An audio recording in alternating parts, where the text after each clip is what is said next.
Welcome to the Magnificast, a podcast about Christianity and leftist politics. I'm your co-host, Matt Bernico. I'm your other co-host, Dean Deloff. Matt, how's it going over there across the Atlantic? How's the degrowth going in the UK? You're all doing a great job, I hope, because I got to tell you, it's not looking great over here in Canada. No, it's looking pretty bad over here too, degrowth-wise. The government thinks that growth is good. Man, the Labour government, I know I've talked about this before in the podcast, but the Labour government loves the idea of economic growth. They're always talking about it. And I think there's been 2 economic quarters where they've been sort of like the government here. And each one of these quarters, growth has been pretty minimal, like less than a percentage point, and they're not doing it. Though they're not as degrowth oriented as American President Donald Trump, which is something.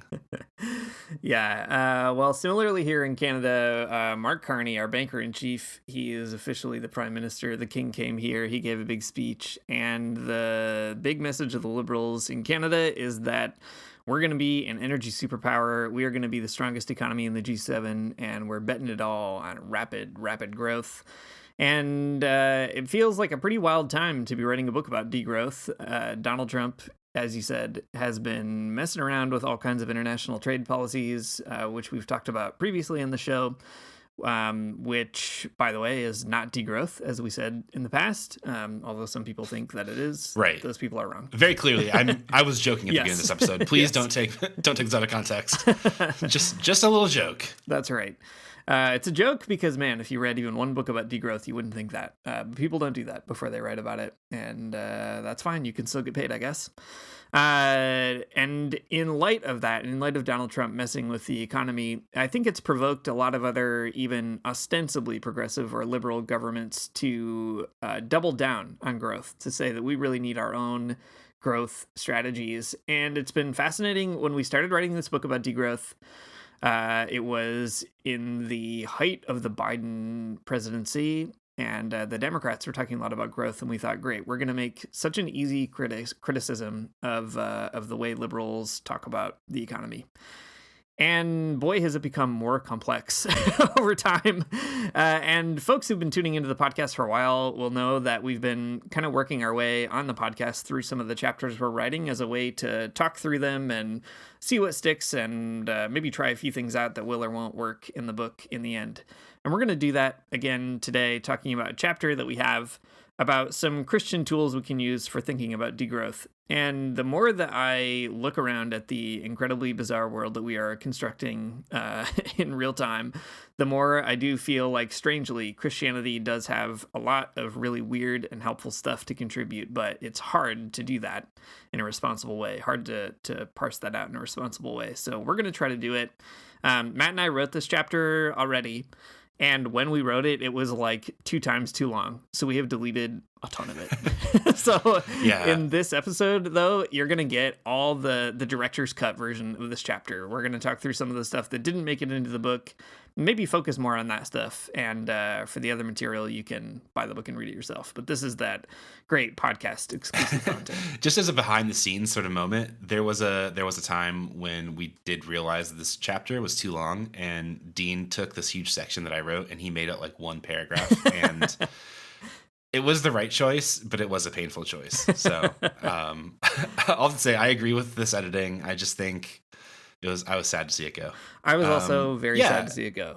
It was a great section that I wish was in the book, and now will be here in the podcast, so the work will not be lost. It's in the other book, the Lamb's Book of Life, but the podcast.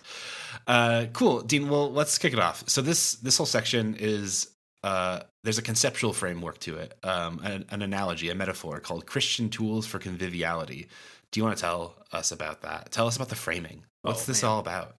I'm so excited to tell you about the framing. Okay, in degrowth, there's a particular character. I mean, there's kind of a cast of characters that get cited as like people in the 70s and 80s and to a lesser extent the 90s who were already talking a bit about growth and its problems and planting some of the seeds that have now sprouted into a more robust and global degrowth conversation.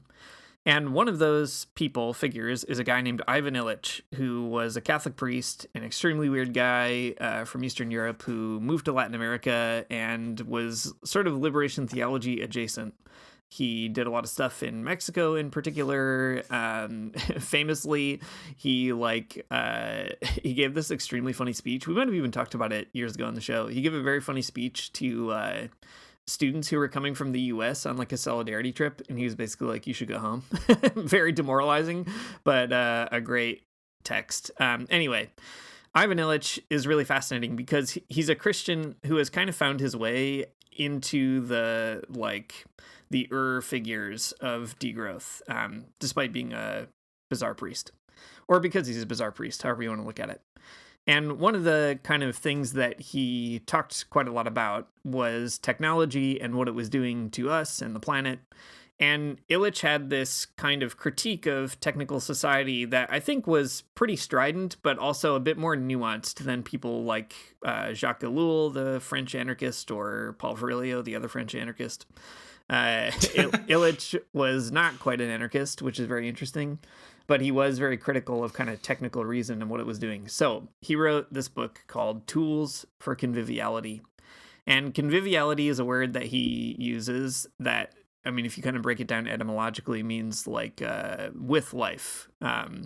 Tools where we can kind of live our lives together. That's the way that he was trying to think it through. And he was saying the way we develop technology under capitalism sort of continues to atomize us or separate us into individuals who use tools and who expect to have, individual relationships to them. And instead, we need tools that can bring us together. So degrowth people like this idea because it's a different way of thinking about technology that doesn't resist technology altogether, but does critique the way technology is developed under capitalism. So, longtime listeners to the podcast will know that we like to think about Christianity as a bunch of tools that we use to do good and bad things. And we thought, why don't we take that metaphor that Illich gave us in the degrowth conversation and think through what would be the kind of Christian tools for conviviality. We have a lot of Christian tools that separate us. Christianity has created capitalism, it created colonialism, all these kind of bad things that we've talked about. It created racism, etc. There are lots of Christian tools to be very bad. But what about those kind of Christian tools that might bring us together or help us lean into a degrowth future? So that's the framing of the chapters, to say we looked through the big toolbox of Christianity and tried to find some tools that we think we could use to build that degrowth world. Anything I'm missing here, Matt? No, I think that's good. Maybe we should just pause a second and talk about that particular framework for a second, though. The framework within the framework of Christianity as a set of tools. And when we say things like that, what we're talking about is like the instrumentalization of particular pieces of theology or particular traditions within the church or particular power structures within Christianity to then like create these bad things that we've just mentioned. Like, for example, like the Treaty of Tordesillas or something like that is a very crazy reach, actually.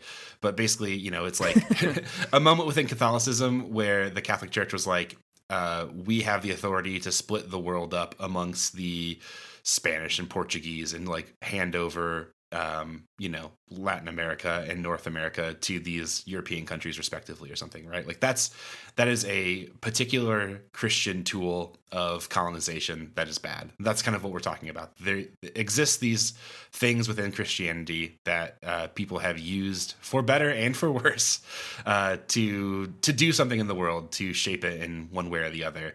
And what we're doing is saying that, like, okay, there are all these bad things. Don't get us wrong. We'd love to talk about them. But there also are some good ideas within Christianity that we can use to shape the world for the better.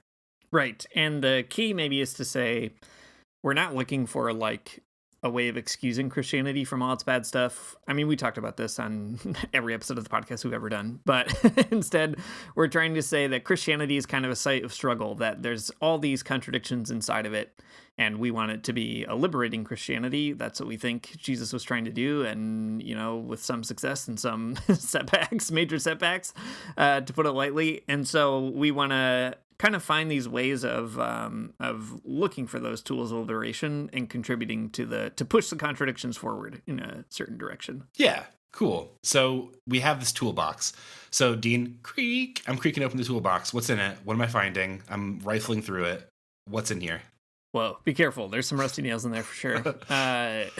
In the final version of the book, we have a lot of material on the kind of biblical sources of degrowth, some of which we've talked about in a roundabout way on the show in the past. So maybe we won't do too much detail on them, but I'll mention them.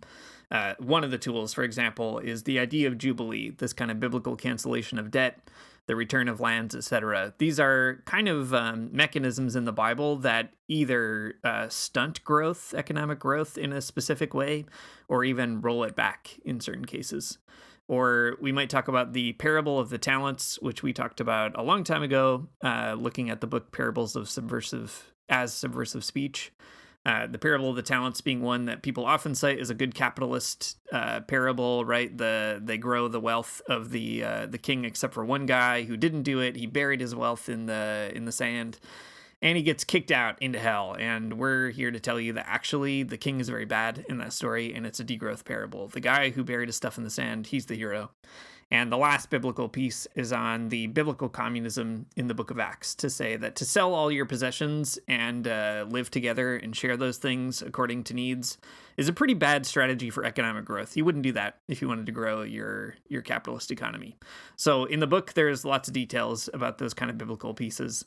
The stuff that we've had to kind of cut and trim, though, I think is really fun. And it is a shame that it's not in the book. So I'm glad to talk about it. So I'll maybe introduce a few of these tools, and then Matt, we can just pick them and talk about them in any order that we want. Yeah, that sounds good. One quick aside, though, is if you are interested in some of the content that Dean just talked about, you can search through our backlog for sure. The stuff on the parable of the talents, it's something that people are always very interested in. And let me just give a quick aside that comes from a book called Parables as Subversive Speech by William R. Herzog II. And it's a great book. Go look it up, get it from your library or whatever. But also we have an episode or two about that book. The episode is titled like Two Quirked Up White Boys Talking About Parables or something like that. We repost them quite often because they end up being quite popular. But if you just kind of search through our backlog for William Herzog, you'll find it, or search the word parable or something, and you'll find it. So it's out there in case you want a deeper dive into those. We just don't need to go into them, I think, right here because we have other stuff we'd like to discuss. Yeah, exactly. So one kind of theme we pulled out in Christian history is that there's an idea within Christianity that seems to be like especially troublesome as Christianity gains power. And that is the idea that really, if you think about God's creation, everything fundamentally belongs to everyone. And that particular commitment that everything belongs to everyone is something that reappears all throughout Christian history. So you see it, for example, in that model of Christian community in the book of Acts, where everybody's selling all their stuff and they're distributing it according to the needs of the community. It's also an idea that appears throughout Christian history. So it's not as though that model in the Bible is some extremely unique, bizarre, moment of exception, which is how we often read it these days in the capitalist West. Instead, it's this idea that shows up in the ancient Christian tradition, in a medieval way, among lots of heretics, but also among the Franciscans in a unique way. It shows up in the Radical Reformation, especially in Thomas Müntzer's opposition to Martin Luther's version of the Reformation. It shows up in the English Revolution, or English kind of Radical Reformation, you could say, in the form of the Diggers and Gerard Winstanley. All these different moments where this particular kind of commitment, everything belongs to everyone, seems to crop up in different contexts and provokes different manifestations of how to achieve that goal. So we don't have to do it chronologically, Matt. What's the most exciting thing that has been cut out of here that you really want to get on the table? Man, so many good things. The big pieces of this for me were definitely the Franciscan part, and then some of the other medieval pieces. Is it okay if we start there, or do you want to start somewhere else? Okay, great, cool. Man, something I think that people miss out about Christianity is that it is not naturally compliant with capitalism. I mean, it's not naturally compliant with like socialism either. What I'm saying is that in the sort of medieval and even earlier times, Christianity was very weird in terms of like how it fit into sort of economic ideas, and how it didn't fit into economic ideas, I think is probably good too. But St. Francis is a part of that story, a part of the story of like sort of forming that idea of everything for everyone. You might call it a type of primitive communism, which I think is a complicated term as well, but it's maybe one worth engaging in. Okay, so St. Francis of Assisi, you know him, you love him. We've talked about him on the show kind of a lot. But it is very easy to sort of like over romanticize a figure like St. Francis, who is famous for like, you know, preaching to the birds and like striking deals with wolves and all kinds of other things. But he was a real person who was born into a kind of like weird moment in history that was starting like the very beginning of the hinge between feudalism and capitalism, sort of in the 1100s. And saying it's a hinge between feudalism and capitalism is true, but it's a very long hinge, right? It's a hinge that's starting then, and it's a hinge that continues for the next like 500 years or something. But here's kind of St. Francis' story and his involvement with this like particular vibe within Christianity that I think is quite interesting. So St. Francis, he's born. He's born in like 1180s. No one's exactly sure when, and that's great. But he is born into like kind of a bourgeois family. His dad is like allegedly like a cloth merchant or something similar to that, right? And Francis goes through all kinds of these like weird encounters, experiences, and I would just say like a series of conversions. If you read about the biography of St. Francis, it's so funny, and especially if you have sort of like an evangelical moment in your life, it's like particularly, it hits close to home, because he's always going through this conversion experience. Like everything that happens to him, he's like constantly hearing God's voice telling him to do something a little bit different, which is just like being an evangelical Christian when you're constantly reaffirming your faith, you're constantly praying the sinner's prayer, all this kind of stuff, just like St. Francis did. Not really, a bit different. But anyways, all of these conversion experiences kind of lead St. Francis away from his bourgeois life toward a more religious life. And it ends up being kind of a huge break where he is denounced by his father and kind of cast out of the community, and he becomes like I don't know, more or less kind of a hermit figure, but not one that is there remaining in solitude. So he's out there and living a sort of extremely simple life that he's kind of gleaning out of the gospel. Someone who just like is just surviving on alms, on like, you know, the charitable giving of other people, but with the added kind of bit of labor. So this is a kind of an interesting, weird cross section of things that we are interested in this podcast. But there's a socialist theorist, a philosopher of sorts. You might know him. His name's Karl Kautsky. He's a big deal in the Russian Revolution. He's a big deal in the German SPD. You know, he's sort of like a big figure in 19th century communism. You can look him up if you don't believe me. A complicated figure. Yeah, also, absolutely. But, a complicated figure. This particular moment, he's less complicated. Right. in this particular moment, he's writing like an essay for a German socialist newspaper, and he's got this kind of like analysis of St. Francis for a really particular reason that I'll talk about in a minute. But anyways, Kautsky is writing about St. Francis and says that he's kind of like this important figure because he renounced his worldly possessions, this is a quote, and assembled young men around him who live in voluntary poverty, but now without labor. They would help the workers in their labor and therefore share their meals and lodgings. They could not accept any money in any circumstance. They were only permitted to beg if they could not do anything else to earn a living. So there's this like emerging religious community that is thinking of the world in this kind of radical way, one where humans are kind of a part of creation. They're affirming sort of like their existence alongside birds and wolves and bugs and stuff. St. Francis is always talking to bugs or birds or feeding them or whatever. It's crazy. Just look it up. It's great. I keep saying just look it up. Do your own research on St. Francis is what I'm trying to say. Don't trust the experts and what they're telling you about this guy. Go and do your own research. Ask ChatGPT what they think about him. No, I'm just kidding. Don't do that. But what you get from St. Francis, from the perspective of Karl Kautsky, is somebody who is like reviving the primitive communist sort of vibe within Christianity, the sort of like connected communitarian sort of feel.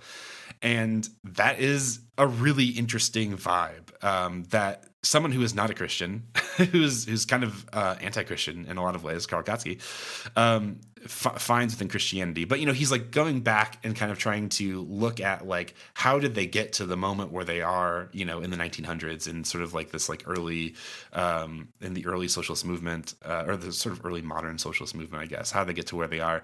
And Kautsky thinks that somebody like St. Francis is a big part of that story, about how the ideas of communism are developed. How did the idea of like sort of communal living plus labor kind of come to be an idea? And Kautsky has also some criticisms of St. Francis, like, well, basically he like gives up. He gives up and just kind of becomes subsumed within the Catholic Church. Kautsky sees that as a real negative. I think Dean and I have given some takes on it before, and we had a take in the book where actually it's kind of a good thing that sort of idea is subsumed within the church, because then it's in there. then it's in the church and you have to deal with it. But Kautsky has some different ideas. All that to say, there's like this interesting sort of like eco-communist idea within St. Francis that I think people like, they suspect, but it is there in a big way. Somebody who is like, talking about sort of simple living, a type of aestheticism for sure. I mean, it's St. Francis after all. But also people who are actively like trying to organize labor in a slightly different way. I don't know. Dean, what else should we say about St. Francis? I feel like I could say like a lot about it, but I don't want to say too much about it.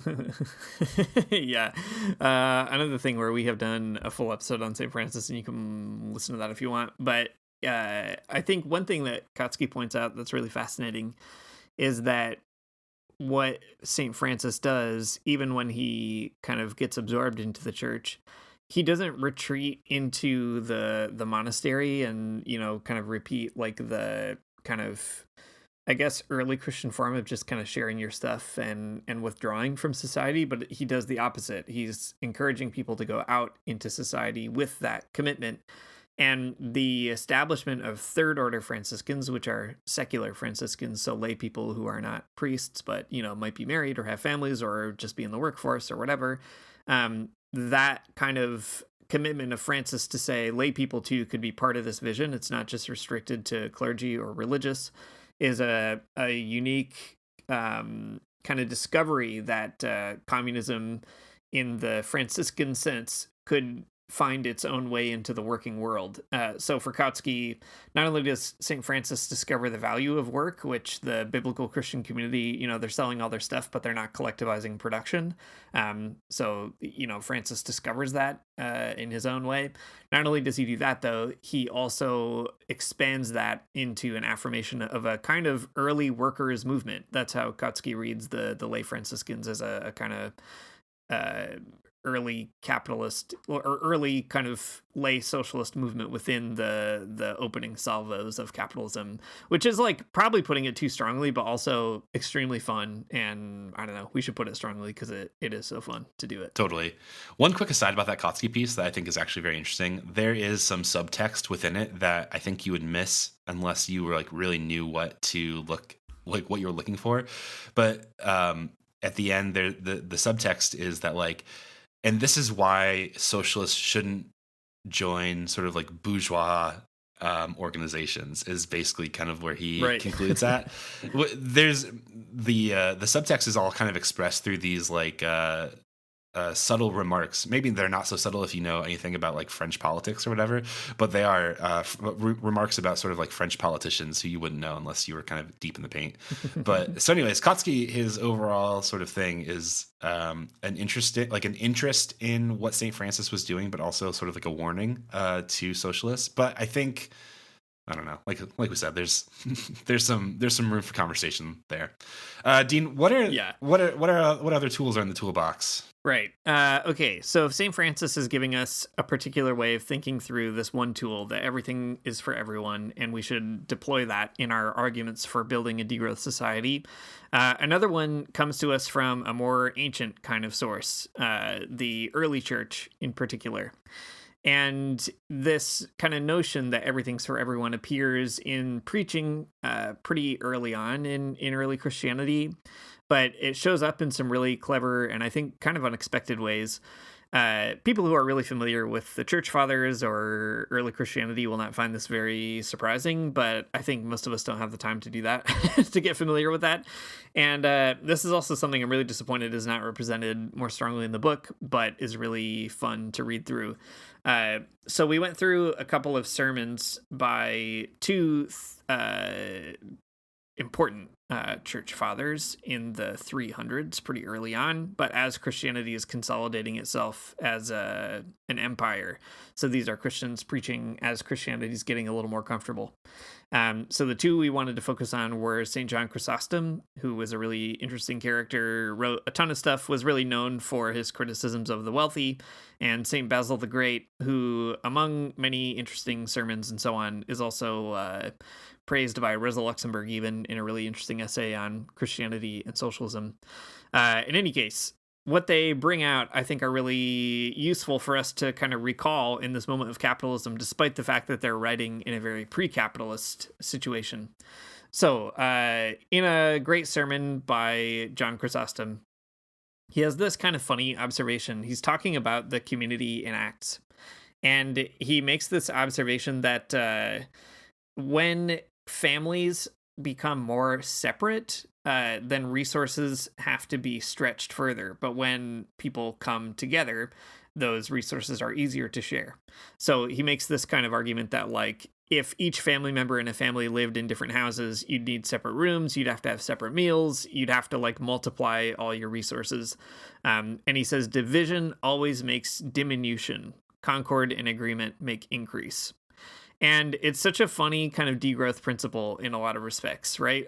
One thing that we've talked about when we mention degrowth is that it sometimes gets read as an austerity program, that the word degrowth, these critics think, means you're just going to kind of have less stuff or not allow people to have, I don't know, whatever makes their lives worth living. And on the contrary, degrowth authors like Jason Hickel and many other people we've talked about will say that degrowth is really about actually leaning into the fact that there is enough. There's more than enough. It's just that we don't distribute that very effectively or rationally.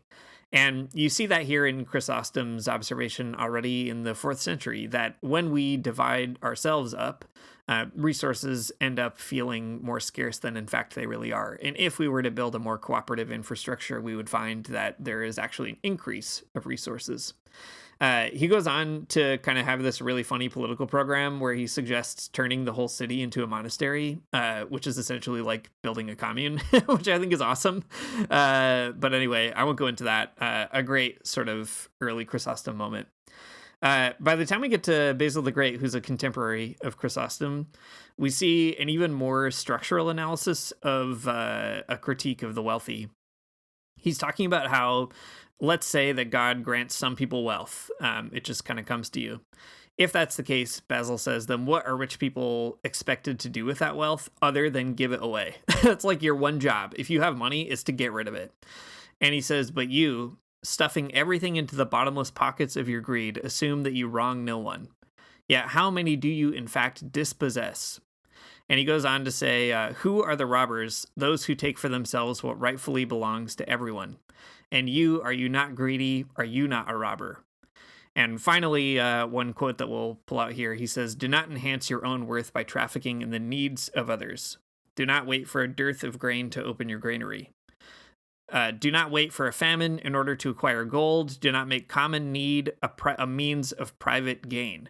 Do not become a dealer in human misery. Do not attempt to turn the chastisement of God into an opportunity for profit. Do not chafe the wounds who've already been scourged. He goes on to say a lot more, but there's this kind of recognition already in the 300s that wealth and poverty are two sides of the same coin.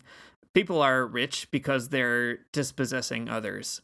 And he has this kind of recognition, right, that wealthy people, to grow their wealth, will take advantage of situations of need. And the big kind of degrowth kicker comes in a quote where he says to the rich, rich people say, I will pull my barns down and build larger ones. But if you fill these larger ones, what do you intend to do next? Will you tear them down yet again, only to build them up once more?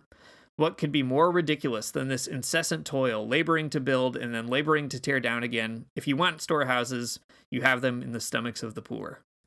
It's such a great literal degrowth admonition, right?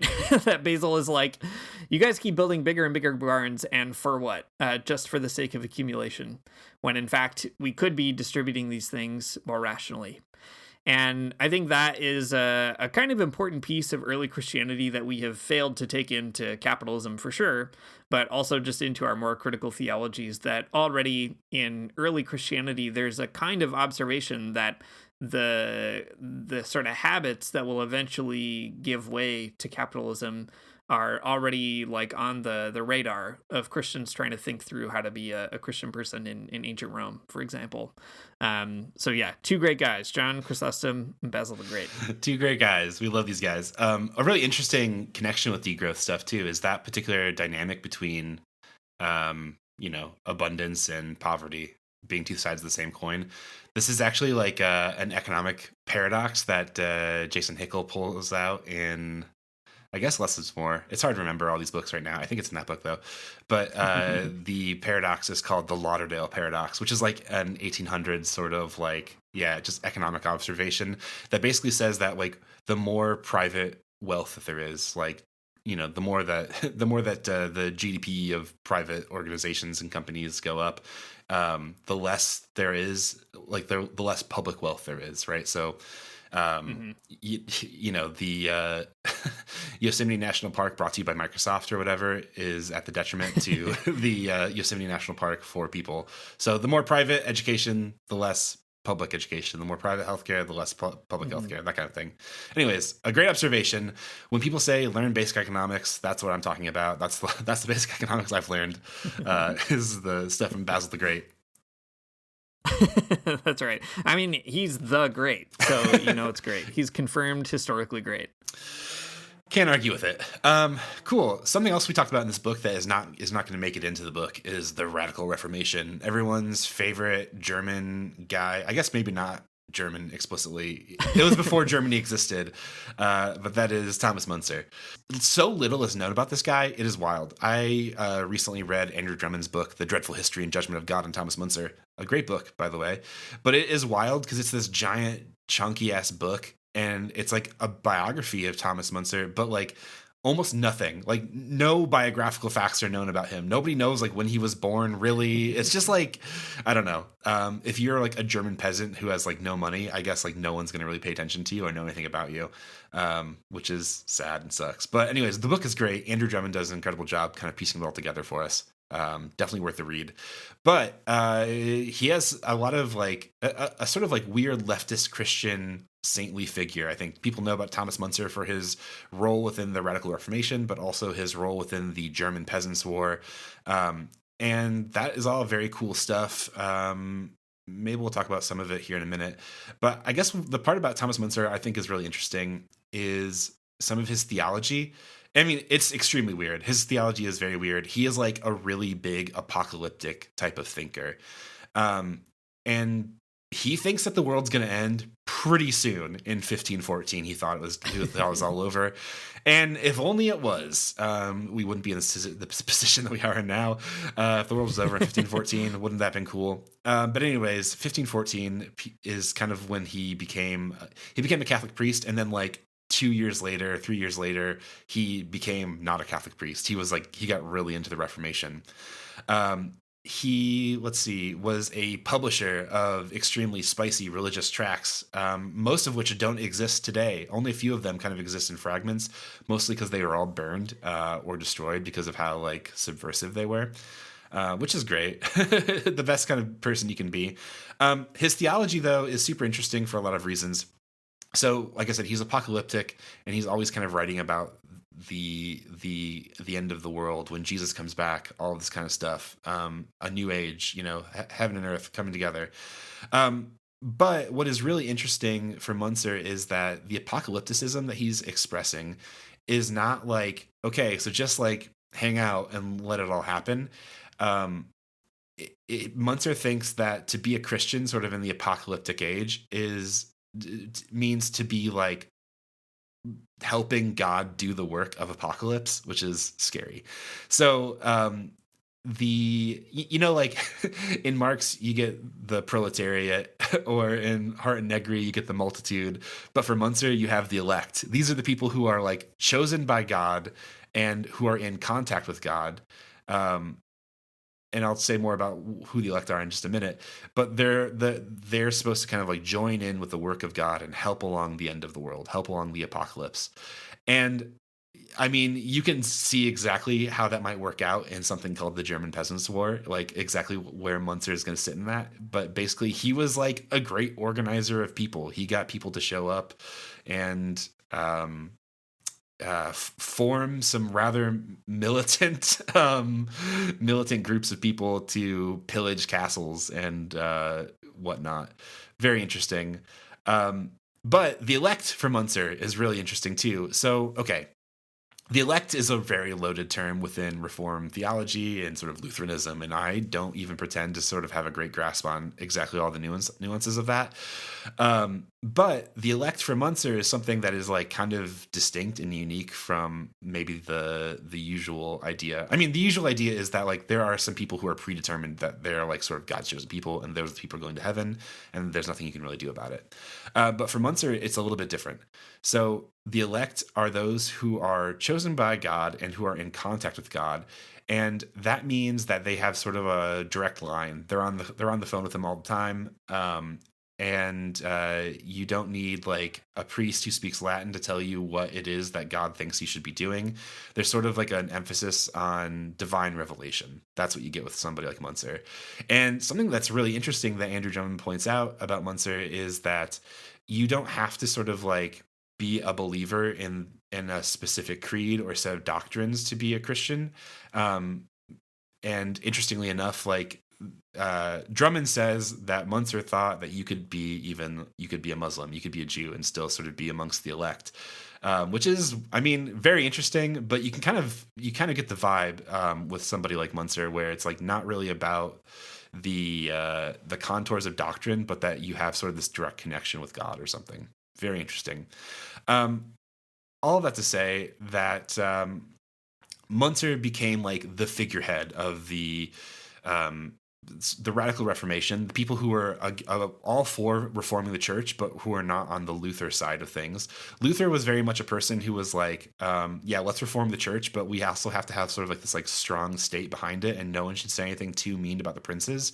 Whereas Thomas Müntzer was like, yeah, we should rethink about how religion works, but also that means we should also destroy the state and like overthrow the nobility and stuff, which is very cool. So the Peasant Rebellion in like 1524, it's in full swing.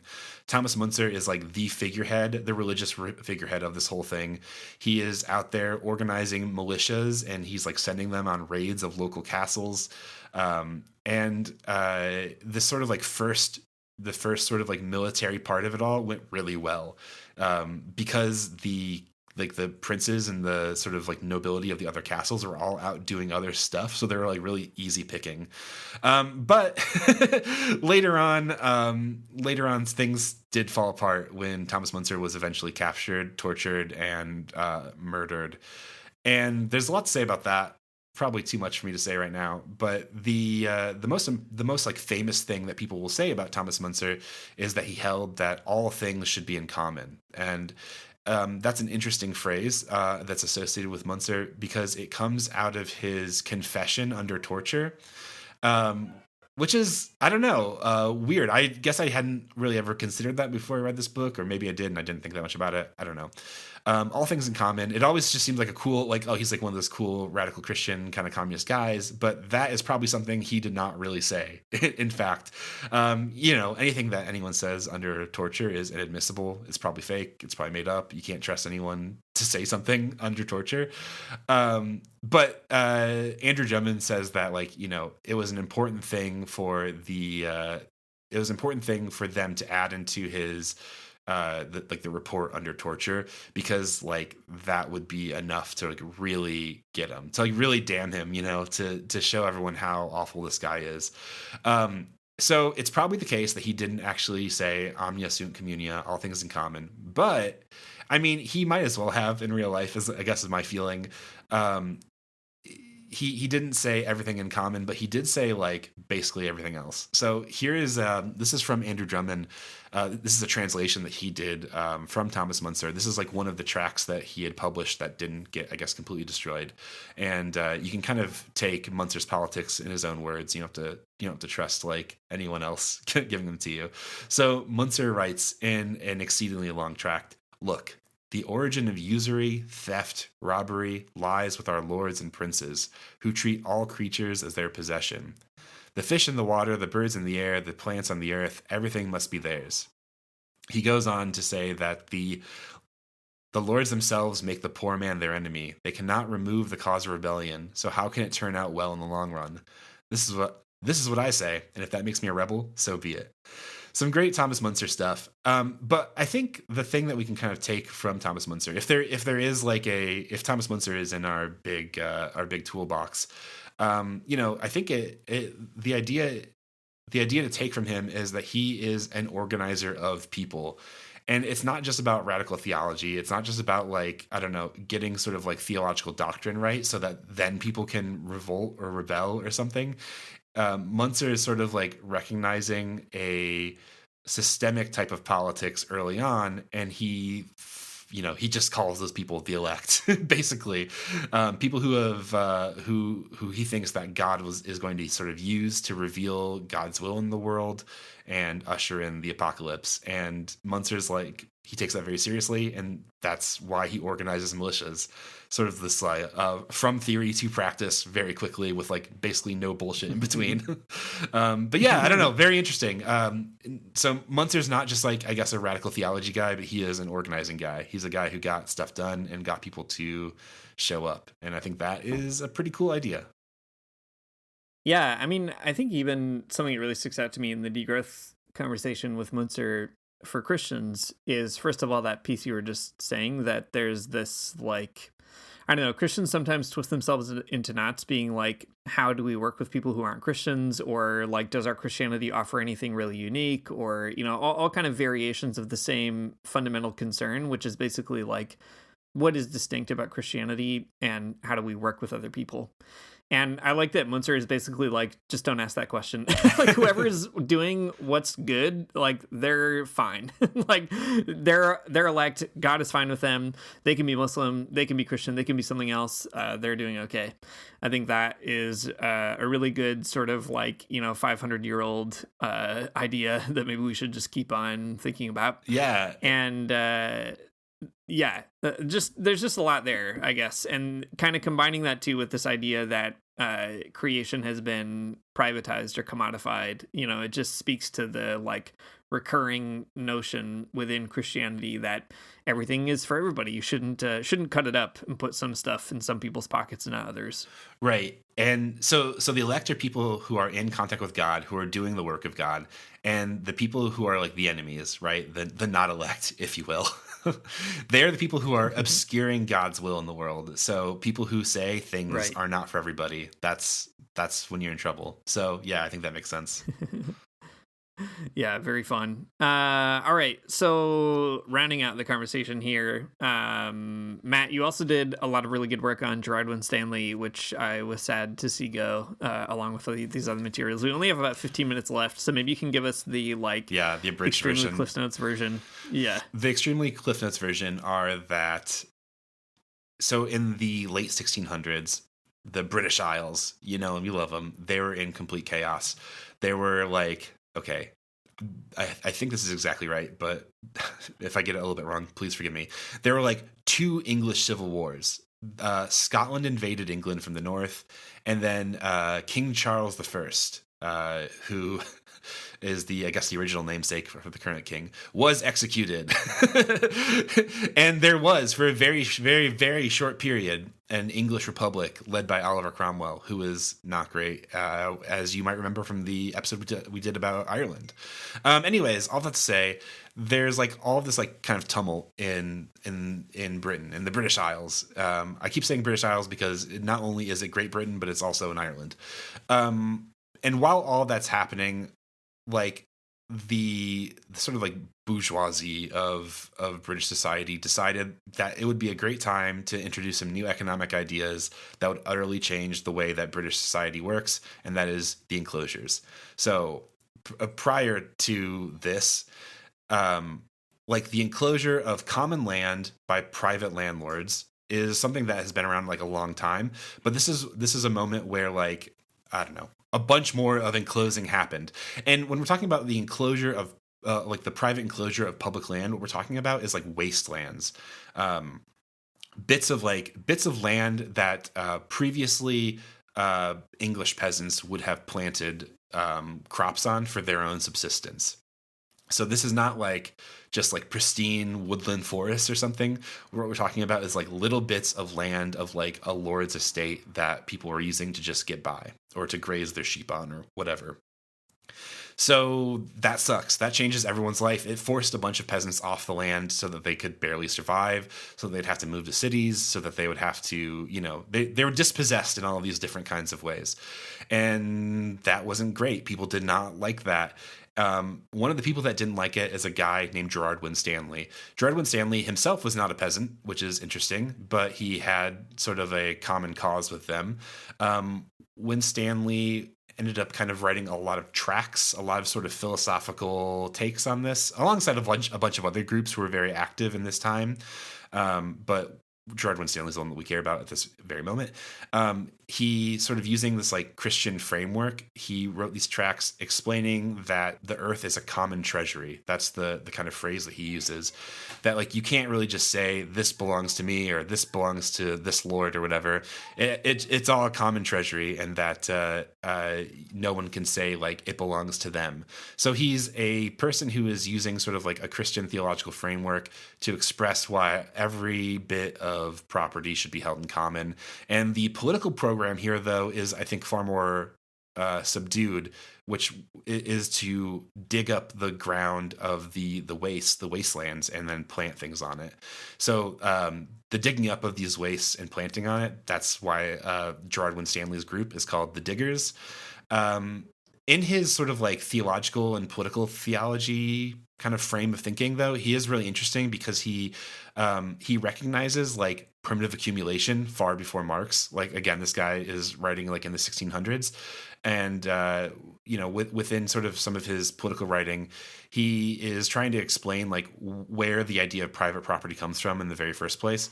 He has a tract called A Declaration of the Poor Oppressed People of England, which is actually pretty fun, and it is like really short as well. And he says this: "For the power of enclosing land and owning property was brought into creation by your ancestors by the sword."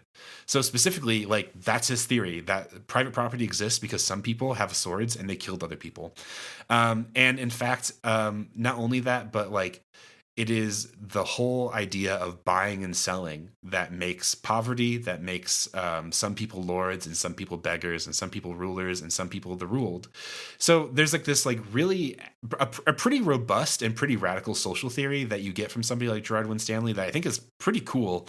But in his sort of like vision of the world, like set right, basically, one where things are, where the earth is a common treasury, a common storehouse for all of us, where everyone can enjoy the benefit of their own creation. That's another Winstanleyism. It is a world that is based on common ownership and the commons in general.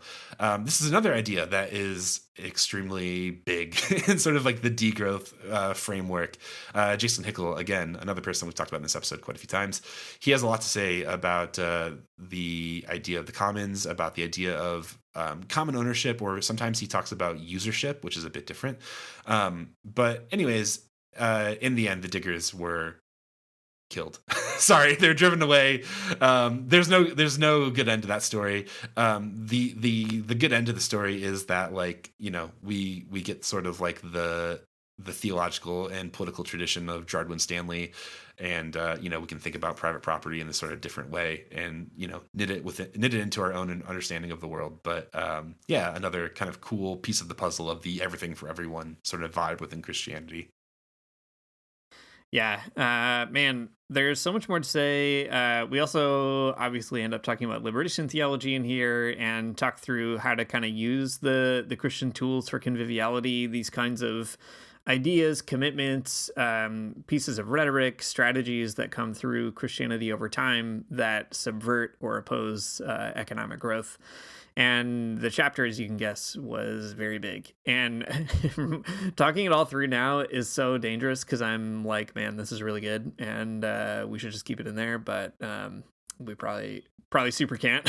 But we'll have to see. I don't know. Maybe we'll have to make a zine of all this weird stuff at some point or something. But I do think that it's fascinating to just do that, like, whirlwind tour of some Christians who are really motivated by that idea that everything belongs to everybody and shouldn't be, you know, parceled out for the purpose of accumulation or for the purpose of growing people's wealth. I think for us, like, some of the even discoveries that we've been making through writing the book is that Christianity has always had this suspicion toward growth as a concept, and has articulated it in all these different ways, whether it's the biblical Jubilee, Jesus telling a story, early Christians organizing themselves in response to Jesus, and the kind of reverberations of all that throughout history.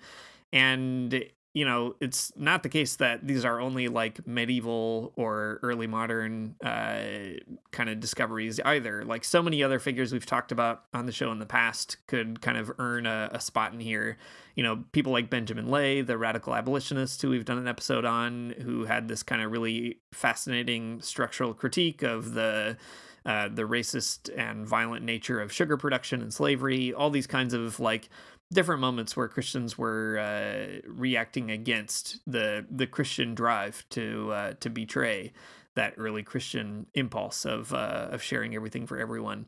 I don't know what's going to happen with all this material, but I do think it's like compelling thinking about degrowth to be like, Christians have always kind of been doing this, just in some other ways or with different language, different strategy, but always kind of intuiting the notion that growth is a problem in itself. And maybe it's not so surprising after all that somebody like Ivan Illich, a weird Catholic priest, would have found his way into the degrowth conversation. Matt, what do you think, kind of reflecting on all these tools in the toolbox? Yeah, something I think about this that is, I mean, some of it's useful, some of it's great just to have, like, as a great bit of like pub trivia when you get a weird question about the diggers or whatever. That's awesome to be that person in the world. But something that really strikes me about telling the story of Christianity this way is, you know, the ways that Christianity exists in the world right now are like extremely pro-capitalist and are oftentimes associated with all forms of bad oppression that we don't like. But there is like this like germ within Christianity that is, you know, this type of like primitive communism that maybe Kotsky identifies, or, you know, we can call it the everything for everyone impulse if you don't like the word primitive communism, which is also fair. But it's one that keeps kind of popping up within Christianity, and it is like baked into the structure. Like, there's something about Christianity that even guys who are, you know, like, whether you're St. Francis and, you know, you're existing in the early 1100s or whatever, or you're Gerard Winstanley in the 1600s, separated by gazillions of miles in Europe or whatever, it's still like these ideas appear and reappear because they are carried through like Christian scripture, Christian tradition. They're baked into the pie of Christianity, and there's something kind of good about that. Where they're reoccurring ideas that we don't seem like we can get rid of, and probably for the better. Yeah, and I mean, there's so much more that we could say too. Like, even on the fringes of Christianity, you know, there's all these kind of like heterodox or heretical movements that are, I don't know, in some cases misunderstood, in other cases absolutely wacko, but whatever, that's what they are. And kind of motivated by the radicalization of that idea. And there's this fascinating like dialectic within the church where it's always trying to figure out how much of that radicalism can it bring into itself through a person like St. Francis, and how much of it does it have to absolutely oppose and destroy, like Thomas Müntzer. And I think that when we think about what to do with these Christian tools today, building a degrowth society, you know, it's kind of worth doing the work of like trying to negotiate some of that and translate some of it and like pick it all apart and figure out what was it about Christianity that has resisted its own kind of radical impulse that beats within it, and also what is it about Christianity that can't seem to like stamp that out. You know, like what is it about that dialectic that's really kind of both frustrating and inspiring, and how do we do our part to like, you know, push Christianity in the direction that we want it to go, and find ourselves, you know, building that degrowth contribution, given that Christians have to kind of take responsibility for having built a world organized around the principle of capital growth. Thanks for listening to the Magnificast. If you like what you heard, you can support us on Patreon, patreon.com/the Magnificast. If you join at $1 or more, you can get an invite to our very cool behind the paywall Christian adjacent and Christian inclusive. I don't know, whatever. A lot of people are in there. It's a Discord channel, folks. That's what I'm trying to say. You can become a community member of the people who listen to this show and talk about I don't know, whatever you hear on this podcast, but also talk about a lot of other things that are going on in your life in the world. We got people riding bikes. We got Pope chat. We got all kinds of great stuff in there. Dialectical materialism. People are talking about it all in this Discord, and you can be one of them if you sign up at our Patreon. Our intro music is by Mario Armstrong. Our outro music is by The Logical Spoon, and we'll see you next week.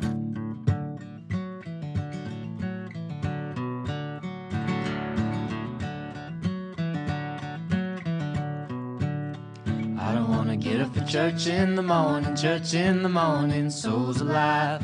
Heaven come to earth and there won't be no church. We'll meet down by the riverside. There we'll swim with all creation. Never get tired, never bored. Don't worry, someday there'll be no dam between us and our Lord.